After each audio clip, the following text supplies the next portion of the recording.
Welcome to the Marc Denney Podcast, an audio-only experience hosted by me, Marc Denney. And just like Brick Tamlin, I'm a simple man. And not only do I love lamp, I love movies, TV, and entertainment.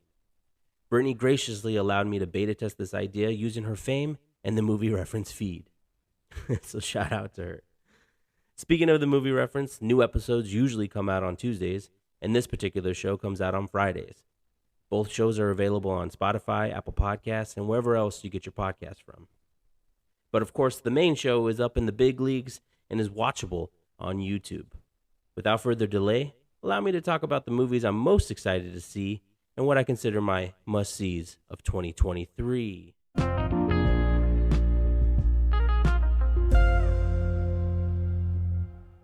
All right, first off, my goodness, welcome back to episode 2. I am so excited. Thank you guys for tuning in. I appreciate it. First up, I want to talk about Ant-Man and the Wasp, Quantumania. This comes out February 17th. And I've been waiting for this one. I've been patiently waiting for it. I like the first two Ant-Man films. I enjoy Paul Rudd as Scott Lang. The cast is completely likable. What is interesting about this particular one is that Jonathan Majors joined the cast, and he's playing Kane. And if you've been keeping up with the MCU, you know they've been kind of, more showing bits and pieces of the multiverse. They might be showing us more than what we are led to believe at this point. But specifically of the series from Disney Plus, Loki, they introduced Kane, a variant of Kane. And I've been ranting and raving about this performance because I can't get enough of that particular episode. I believe it's episode 6 when Loki confronts him, and he just is Jonathan Major just brings this coolness and coldness, and I don't know, I really enjoyed his performance. I can't quite put a pin on it, but it's something to behold. And now, of course, knowing that there's variants of these characters out there, we're getting introduced to a different version of Kane. I don't know which one this is. I'm assuming it's not the main Kane. I feel like there's more to come, or unless this is the main one and he somehow escapes the quantum realm and that's how he becomes like this big baddie once he's out in the real world. But I'm excited to see that storytelling. And listen, I love Marvel. I'm a big fan. As far as they haven't really let me down. It's just Phase 4 just feels a little bit of a mixture, right? I felt, because for me, storytelling wise, that's what I love the most. I love storytelling, and there's something special about the first 3 phases, not only of how they connect, but also the way that the stories kind of felt self-contained, but also gave you enough to kind of be excited and to piece this puzzle piece together, because you knew Thanos was the end all be all. You knew he was coming, and so it felt like this big payoff once we got to Avengers Infinity War. And now with Phase 4 is everything's being reset, and not that everything has to connect, because it doesn't. They could put out individual movies and stuff. I mean, they started putting out these TV specials and stuff, but I don't know. It just feels like a lot coming at me, especially since they introduced series and stuff, and they've done well with many of them. It just feels like a lot to consume. I don't know if I'm alone in this field, but I feel like it's been a lot to consume. However, with Ant-Man and the Wasp, like I said, I like the first 2 films. They typically were used as palate cleansers, but this one specifically, the director really wanted it to kind of be an Avengers level film. And I don't know, I just show me I'm excited. I really am. Next up, March 3rd, Creed 3. If you listen to last year's anticipation list, and there's gonna be quite a few of these movies, or not few, there's gonna be 4 of these movies that were on my list last year that I'm gonna talk about this year. And so keep in mind that dates are subject to change. But Creed 3, I mean, this is Michael B. Jordan.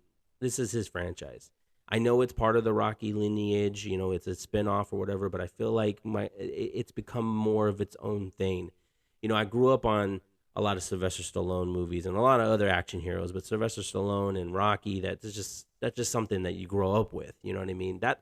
And I think that's what was the difference with my upbringing, right? I didn't really grow up with like Star Wars and stuff like that. I saw it, but it wasn't like something that played constantly like a Sylvester Stallone movie or the Rocky franchise.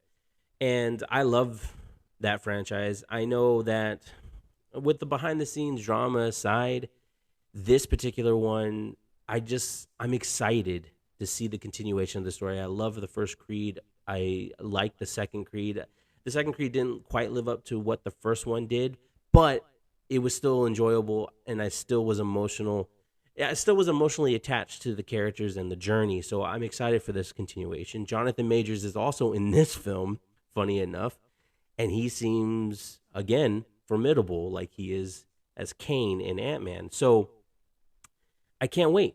I want to see where this character's at, and not to mention, I do have a soft spot for when it's like a directorial debut. You know, this is Michael B's first time directing, and I'm curious. I really hope it's nothing but positive out of it, because I loved the trailer that came out, and I'm excited to see this, and I hope I don't know, it feels almost romantic. You know what it is with movies? I get a lot of things in life I romanticize, and I feel like, you know, Sylvester Stallone wasn't his directorial debut a Rocky film, and you know, he passed, well, sort of passed it. You know, if you exclude all the drama, it got passed on to Michael B. Jordan to play Creed, Adonis Creed, and so now he is getting to direct his first film in the franchise, right, in the same lineage. I think that's kind of cool. I don't know.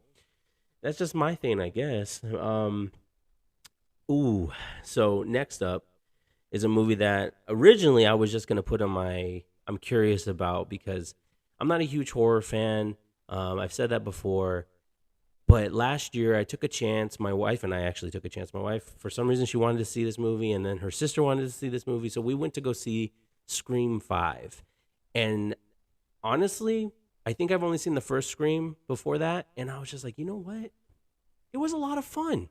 I had a lot of fun, and so obviously Scream 6 was still on my like I'm curious about list, but that latest trailer that just came out, man, Ghostface looks formidable. Like I'm really curious of what's gonna happen in this film, because it looks like there's stakes. You know, like I think Scream 5, I was just looking for a good time. You know, I hadn't been in the theaters for a little bit, so I was just looking for a good time, and that's what it gave me.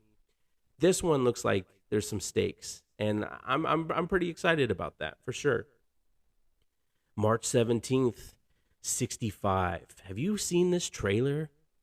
Biggest surprise I've ever seen, to be honest with you, in a while, of seeing an Oscar-worthy actor in a action adventure. Not to say anything, like, I'm not saying that Adam Driver can't deliver the goods as an action star.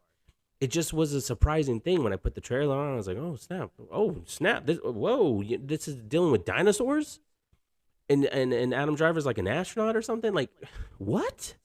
You know, he's an Oscar-worthy actor. Like, he's brilliant in A Marriage Story, and yeah, he was Kylo in Star Wars, but there was like a sense of gravitas to that performance. It felt like he took it a little.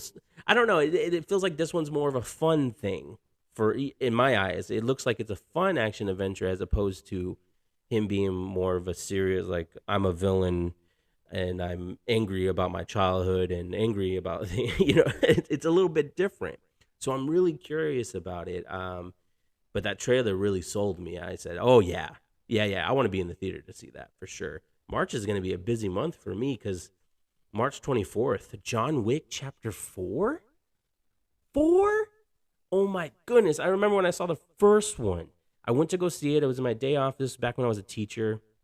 I saw it at the Dollar Theater, because the word of mouth made it to me. And I said, okay, fine, I'll go see it. And the mythology and the way they set up the Baba Yaga, and Keanu just delivers, man. I've been a fan of Keanu since I was a kid. If you guys haven't heard me talk about it before, but Speed, I have on the our favorite movies of all time. Speed is one of my favorite action movies of all time. So I have a really soft spot for Keanu. I always have, always willing to check out his films. And John Wick was a huge surprise. And then Chapter 2 came, and it was like, I want more of that. That ending of Chapter 2 was just wow. And then Chapter 3, I mean, when I left, I was like, how long do we got to wait? I even signed up for those text messages. I don't know if you guys are aware of those. You can sign up for text messages, and they kind of send it to you kind of like in the films. So you get like an hour head start to watch the trailer, or here's the first look at it. But you usually get like an hour before it's released publicly through text messages. And it's so I'm signed up for that, because that's cool and stuff. But yeah, man, I can't wait for this one. The trailer was great. I Donnie Yen, like, did you see the sword fight with the guns? Like, oh my gosh. I can't convince my wife to watch the rest of the series. I made her watch the first John Wick. Didn't tell her about the dog part. She wasn't too happy about that. So I don't think I can convince her to watch any more. I don't know. We'll see. April 14th is the next one, Renfield. This is another movie that got bumped up because of a trailer. This is the Nicholas Hoult and Nicolas Cage Dracula film. Both the Nikolai, right? They're in this with Awkwafina. She's like a police officer, and basically Nicholas Hoult is a servant to Nicolas Cage's Dracula, of course, bringing him blood and bringing him lots of food. Sorry. It just looks entertaining based on the trailer. It looks like a lot of fun. It looks like it's going to be a good time. It's going to be one of those movies that just have fun. And Nicolas Cage, he can bring the ham. He's another actor that just, he's good. He's so good at what he does. Whether he's playing something outlandish or he's playing something serious or subdued or whatever, just take a look at Face Off. He's amazing as Castor Troy. And Nicholas Hoult, I just saw him in The Menu. Speaking of The Menu, awesome film. I totally blown away but I've seen him in The Menu, of course, and then seen him in Mad Max Fury Road, and it's just like, he's just such a good talent. I can't wait to see this film. Next on the list is May 5th, Guardians of the Galaxy Volume 3. I didn't know what Guardians was, right, when they first announced it. I remember this was the first like weird sidestep from Marvel when they announced, we're going to make a Guardians movie. And I was like, oh, great. Who the hell is that? Like, I had no idea. You had this tree, you had this raccoon, and then you cast Chris Pratt. And I was like, okay, I'm rooting for Chris Pratt. Because at the time I was like a big, I was just started getting into Parks and Rec, and I thought he was great as Andy. And I was just rooting for it. And then like trailers started coming out, and I was like, this looks like it could be fun. And I remember going to see it. It was like one of my favorite movie going experiences, especially when you get to the opening title credits. Like, wow. The whole dance scene, like they revisited in Avengers Endgame. I'm so glad that they did. But yeah, it's just like from that moment, it was like, wow. And then Volume 2, to me, I must be in the minority because I've heard more people complain about Volume 2 than ever, and it's probably just the internet noise. That's the thing with a lot of things. When you say a lot of people, it's just the internet noise, because I love Volume 2. I think it's so much fun, hilarious. Drax's relationship with Mantis is so great. And then I love the holiday special. The holiday special reminded me of the Guardians, and it's like, I miss these guys, because one of my favorite moments, not from the special, but in the whole MCU, is when they pop up in Avengers Infinity War, right? Do-do-do-do-do. I'm a rubber band man, right? I can't sing, but that part of the movie, I just remember going, it's the Guardians. I was so excited, and that's what the holiday special kind of reminded me of when they popped up. And what else? This is like the swan. I don't want to say swan song. This is like a farewell, though. We don't know who's. I'm not saying speculating someone's gonna die or anything as far as the characters, but this is the farewell, though. James Gunn is super busy, and not saying that he can't direct another Marvel film or whatever, but this was made to kind of laid out initially that this is it. This is the last time you're gonna see this iteration of the Guardians. James looks like it appears that he's moving on. Of course, he's you know co-head of DC Studios, but that with that aside, it just seems like okay, it's time to say goodbye. And Dave Bautista has been very vocal about going off to do different things and wanting to be taken serious as an actor. But all these actors in this film are what make Guardians of the Galaxy so special. So I hope they get to say goodbye one last time, and I hope it's a great experience. I can't believe they're making Fast 10. I'm just kidding. I had to make the joke one more time. Okay, so on June 2nd, Spider-Man Across the Spider-Verse. Yeah, this is another one that was on my anticipated list that got pushed back.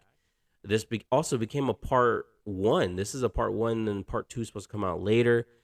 Anyways, the first one, Spider-Man Into the Spider-Verse, is one of my favorite films to show people. I got to show Brittany not too far long ago, a couple months back, I think, and she just the fact that she loved it was enough for me to be happy. It's one of those feelings like you're gonna love it, and then you're like watching them the whole time. Hey, is she gonna love it? Is she gonna love it? And then she is on TikTok for a little bit, and then she went back to watching the movie, and then she at the end she was like, I really like that. And I was like, awesome. I that's what I wanted to hear, because when I first saw it, I left the theater going, wow, that just made me feel like a kid again when I used to watch the animated series. It just Miles Morales, I love his storyline. I'm so happy he's the face of this franchise. But I also love Jake Johnson as Peter B. Parker. It was a cool little cameo from Chris Pine. Didn't expect him to show up. Anyways, I love the first one. So the second one, I'm excited. The teaser that came out, I love what his mom says to him. It was so touching, and it made my eyes water. Listen, I get emotionally invested in these things. You know what I'm saying? Even if it's just a trailer, trailers are magic, man. They're pieces of art. But yeah, I'm just so excited. I don't know. Obviously, the actor who played Miles Morales is coming back. Shamik Moore and Haley Steinfeld's coming back. But I'm excited for Oscar Isaac, who he showed up in. He's Spider-Man 2099. And he showed up in a post-credit scene Into the Spider-Verse. Now we're getting full-fledged. And it looks like he's going to be... It's got to be a misunderstanding, right? Because I don't know too much about Spider-Man 2099. Like, he's obviously Spider-Man, so he's got to be a good guy, right? But right now, he's attacking Miles. So maybe he blames Miles for something as far as the time goes about this multiverse stuff. Stuff that he's not supposed to see. Who knows? I don't know exactly. I'll need to do more research when that movie gets closer. June 16th, The Flash. This was something that was on my list as well last year. It got pushed back. And another film with some behind-the-scenes drama. Bernie and I have talked about Ezra Miller and all that stuff. And I've told you guys on the DC special with Alex that, he's never been my favorite iteration of The Flash. Not to say that I know who could do a better job at it. It's just I'm not really. I don't know. Especially that Justice League theatrical version. I was like, I don't really like them in that role. But I don't know who to replace them with. But Michael Keaton's back, and I can't wait to see him don the suit again. Ben Affleck is back, and I can't wait to see him don the suit again. This particular movie, I'm not excited about the title character. I'm excited for the Batman. That's what I'm excited for. I'm a Batman fan. I always have been. I love the Robert Pattinson. I love Christian Bale's Dark Knight trilogy. All three of the movies. I don't care. And I think Ben Affleck was the best part of Batman v Superman. And I really wish they would have let him blossom more and given him more opportunities, because what they did with him in Justice League was not cool. Better in Zack Snyder's Justice League, and I enjoyed his little cameo in Suicide Squad, the one with Will Smith, but I don't know. There's so much potential there that got ruined, and so I'm excited to see him come back. And the whole cast, I mean, just to see, if you don't know, Andy Muschietti directed It Chapter 1 and Chapter 2, which I enjoyed those films, actually, even though they were scary. He posted a video it's a while ago now, of of him and letting, what's her name, Sasha Kaye, who plays Supergirl, that she got the role, and it was such a sweet moment. So it's for the people like that. I'm just excited, who are excited to be in this movie, to make this movie happen. Like, that's sticking out more than anything else, any of the drama, you know what I mean? Like, but I am excited to check it out, and I hope it's good. We waited a long time for this movie to come out. June 30th, Indiana Jones and the Dial of Destiny. This is Harrison Ford's swan song. It's time for him to hang up the fedora. How is he going to do it? How is it going to end? Who knows? The only disappointing thing is that Steven Spielberg is not going to be directing it. Like, it would have been a cool, he directed 4 out of 5. But if you're going to get someone else to direct it, James Mangold is your man. James Mangold with 3:10 to Yuma, Night and Day, Ford v Ferrari, Logan. That guy is super talented, and I think he's going to deliver with this film. The trailer was great. I'm just excited. Indiana Jones is one of those franchises growing up that I think a lot of people like. I feel like it's almost synonymous with Star Wars. Like, people grew up with it, and they're like their 2 favorite franchises. I don't hold this franchise in that high regard, but I grew up with it. Raiders of the Lost Ark is my favorite version or favorite film out of the franchise, and it's one of those things at the Disneyland, right? That they have the ride and they have the show. Those were like my must-sees and must-dos whenever my family and I would go to Disneyland, which wasn't terribly often, but it was enough. The first time going was enough for me to want to go the next time, or I think I went 3 times or something. Like, it was enough for me to remember to be like, oh yeah, we got to go to the Indiana Jones ride. We got to do that. So I'm excited. The music is timeless. I can't wait to hear that music again. I don't know. I'm excited for this one for sure. All right, July 14th. If I were to tell you, because I didn't want to rank these movies, right? I just wanted to kind of talk about them in order of release and whatnot. But if I were to tell you which one I'm most excited about, it's this one, Mission Impossible: Dead Reckoning Part 1.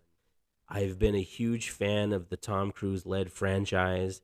I love all 6 of the movies that have come out so far. I love them all equally. I will admit that it's gotten incredibly better since Ghost Protocol, and especially since Chris McQuarrie kind of took over the reins. He's such an amazing director and writer. But I love them all equally. They're just so amazing. It's my favorite spy franchise. James Bond's got nothing on this franchise. I used to pretend like I was hanging onto a train via couch, when I was younger, watching the first Mission Impossible. The music is fantastic in every film. The stunts, I don't care what you feel about Tom Cruise and blah, blah. I don't care. I'm excited to see what he's going to do next. I'm excited the levels of authenticity that they're willing to take to make this franchise feel as real as possible, real world, and making sure the stakes are there, that you feel it, you're on the edge of your seat. I just watched an episode of Modern Family yesterday, and Phil Dunphy says, we paid for a whole seat, but they didn't say we're going to be on the edge of it the whole time. He said something like that, and that's what I feel like with the Mission Impossible franchise. It's funny enough that the trailer music, last year on my end of the year Spotify playlist, right, the most listened songs or whatever, it was my number 2, the trailer music. So that should tell you alone how excited I am for this upcoming Mission Impossible. And the cast is extraordinary, and it's a part 1. So that's the only thing I'm kind of scared about, is like, how are you going to end it? Is it a cliffhanger? Is it? Yeah, I mean, obviously it's got to be a cliffhanger, right? If it's a part 1 and then you got to wait for part 2, and I just hope it looks like it's going to be one of the first part 1s that is just going to be worth it. That's what it looks like, and I think that's what they're going to deliver. Sometimes you get those part 1s, and you're like, was that really worth it, making it a part 1? Was it really? And Bernie would say, Dune. But I would say, like, I feel like Harry Potter Deathly Hallows Part 1 and Mockingbird, what was it? Mockingjay Part 1. I don't know. Sometimes those Part 1s are really slow, and this one looks exciting. So I'm just curious of how it's all going to turn out in the end. But It's coming. I can't wait. And then I think the last movie that I'm looking forward to this year is Oppenheimer. That comes out July 21st. And don't get me wrong, I know there's probably other movies that are kind of like hidden, that no one knows about, or there's movies that once the trailer comes out, they're gonna bump up from my other list, right? The movies I'm curious about list, they're gonna probably bump up to theatrical releases. But as far as movies that I have to go see in theaters, Oppenheimer is probably the final one. It's Christopher Nolan. That guy knows how to use a screen like you wouldn't believe. He knows how to do it, man. I love all his films. And I think I'm only like there's two short films and a film called Following that I haven't seen. And I didn't really like Insomniac, but everything else I loved. Interstellar, Dunkirk, Tenet, the Dark Knight trilogy, The Prestige. I feel like I'm missing one now. Inception, and so on and so forth. He's such a wonderful director, and it speaks volumes with the cast that he was able to pull. I mean, you got Cillian Murphy, you got Emily Blunt, Matt Damon, Robert Downey Jr., Florence Pugh, and the list goes on and on and on and on and on, dude. It's extraordinary how many actors he got into this film.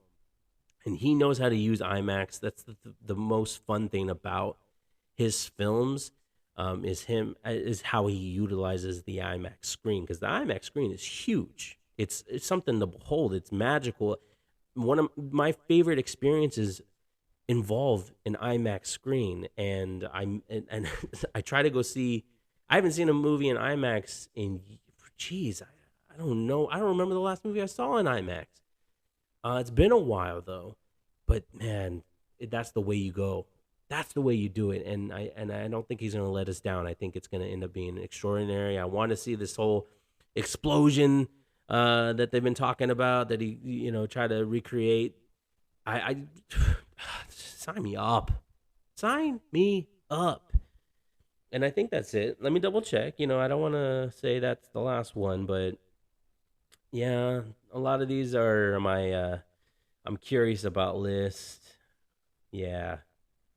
Yeah, I think that's it. And unless I talk about Dune Part 2 on I'm just kidding. I'm just kidding. I won't.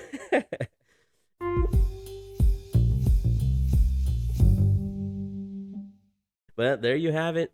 There is my must-sees of 2023.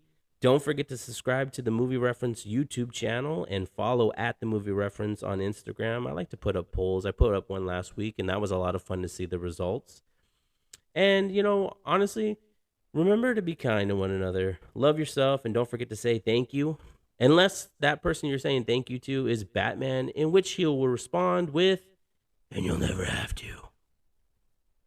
Until next week.